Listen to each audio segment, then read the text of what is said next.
Good morning সূর্য মামা। ভাবলাম আজকের দিনটা একটু অন্যরকমভাবে শুরু করা যাক, তাই কিন্তু ফার্স্টে সূর্য মামাকে হাই জানালাম।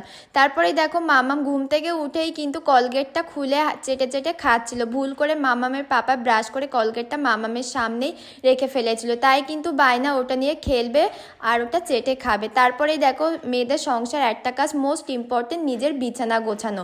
আর আমার কিন্তু বিছানা ঘুম থেকে মামাম উঠে গেলেই আমি গোছানো শুরু করে দিই, কারণ আমার অগোছালো থাকলে নিজের মধ্যে কেমন যেন অস্বস্তি ফিল কাজ করে, মনে হয় যেন সংসারে কোনো কাজই হলো না।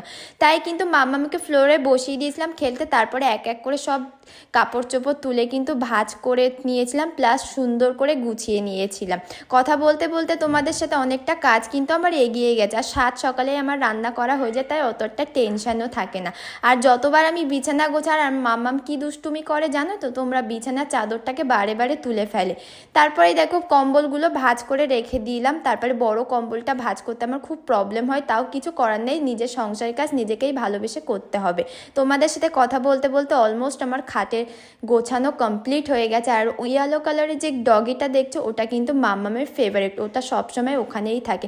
তারপরে সকালে মাম্মা 6:30টার সময় উঠে গেছিলো, তাই সকাল সকাল ওকে একটু ছাতু খাইয়ে প্লাস 10টার দিকে আমি ওকে ভাত খাওয়া বলে ফার্স্টে ছাতুটা খাইয়ে রাখছিলাম, যাতে খিদে না পায়, সেই কারণে আজকের ভিডিওটা এই পর্যন্ত।